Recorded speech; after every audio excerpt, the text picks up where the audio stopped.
Hello everybody, today we're installing our GTA car kit in 2008 Honda CR-V, and we're gonna start off with what tools you'll need. You'll need a Phillips screwdriver, you'll need some type of a panel removal tool, you're gonna need some kind of flathead screwdriver, and we're also gonna be using like a panel removal tool that just looks like a thick needle.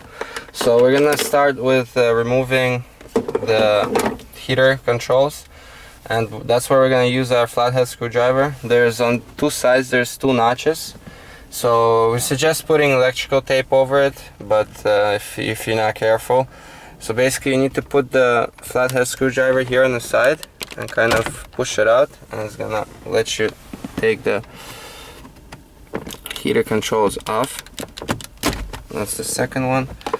So then you can either turn the car on and put it to the first position, but we're gonna use this method. We're just gonna take it off and put it. Make sure that the car has the foot brake on so it doesn't roll anywhere. So we're gonna take this and take it out, and we're gonna just put it to the side, and you're gonna see that there's three bolts here, but we're just gonna be taking off the two side bolts. I said earlier that you're gonna need a Phillips screwdriver. That's for these bolts, but you can also use an 8mm socket in case you strip the bolts. The other part of the installation is removing the stop portion of the radio. So we're gonna take our panel removal tool and this hook that I showed you, we're gonna get underneath here.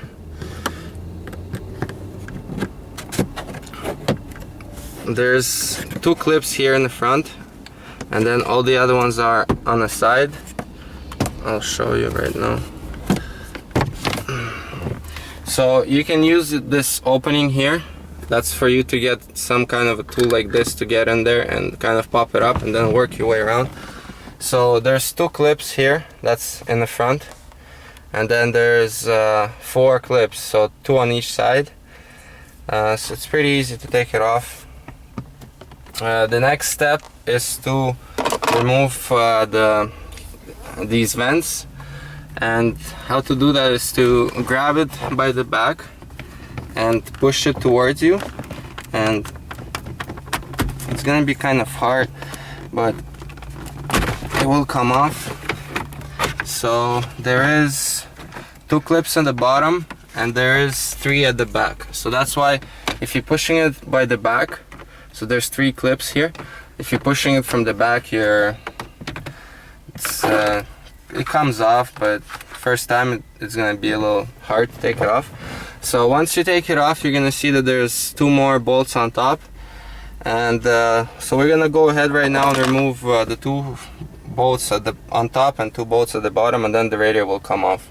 So we just removed the four bolts, and now the radio is gonna come out. And before we do that, we're gonna show you the kit. So this is the kit. You have the module in the middle. This is the part that goes to the back of the radio, and on the other side you have an auxiliary output and the cable for the iPhone, iPod. So we're not gonna be putting the auxiliary in here because the car has its stock auxiliary, but the cable for iPhone, iPod we're gonna be putting in. So we're gonna remove the radio, and it has clips here on the sides. I'll show you right now. So it has four clips holding it. So the clips are right here. So there's one here, one at the bottom, and also the same thing on this side. So like you just saw, in order to remove them, it's the best to put your fingers here and push them from these sides, and it'll come off easier. So once you remove the radio, you're gonna see here that there's a port where the kit will go, and so we're gonna take our kit and we're gonna put it in. If I can find where it goes, right here. So as you can see, it just plugs in. If you have an XM radio or navigation, the port will be occupied and you will need a Y cable. but this radio is without any of those things, so the kit just goes in. So right now we're gonna just test it out. So you don't have to splice any wires or anything like that, you just plug it in and that's it. So we're gonna turn the position to the ignition on. The radio comes on. So we're gonna test it out. So to get to the kits mode, you're gonna use the AUX button. So you're gonna press it once, it's gonna say CD3. You're gonna press it again, it's gonna be CD4. So the CD4 is the mode that we're gonna be using. When there's nothing connected, it's gonna say this 4 track 3. That's normal. And as soon as you connect an iPhone, iPod, it's gonna start charging it, and it's gonna automatically switch to the last position that you're in. So we're gonna start.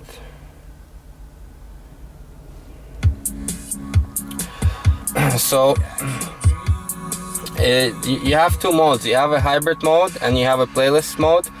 So in the hybrid mode, you're gonna be in disc 1, track 1, and in this mode you can switch the music both from the radio, the steering wheel controls, and the actual iPhone, iPod. So the iTunes library is unlocked, and so you can switch it from here. You can switch it from the radio. You can also use the steering wheel controls. So basically you can just put your favorite playlist, you can choose it manually, put it on shuffle, put the iPhone, iPod away, and just switch the music by using the steering wheel controls, so you don't have to look at the iPhone. The other mode that we have is the playlist mode, like I mentioned before, and that works like if you go to disc 2, that's gonna be your first playlist. The iTunes are locked right now, so you can't switch anything from here. So this is your first playlist, disc 3 is your second, disc 4 is your third, and so on. So basically you can also switch the songs from here, from the steering wheel and stuff like that, but you're not gonna be able to see what song is playing. So it's for cars that have text display supported. But if you want to get the iTunes unlocked, you can go back to disc 1 and unlocks the iTunes right away. It's the hybrid mode. So that's pretty much for using the kit. It's pretty easy.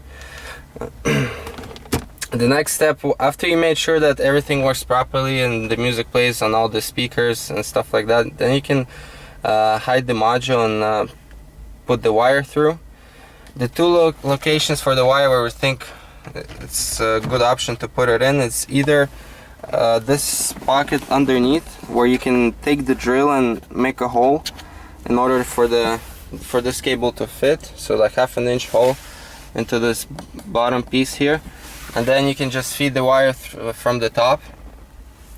The other place where you can put it is the glove box. This is an easier one, so you don't have to drill anything, you can just open it, and once it's open, if you actually look from the side, you're gonna see your hands.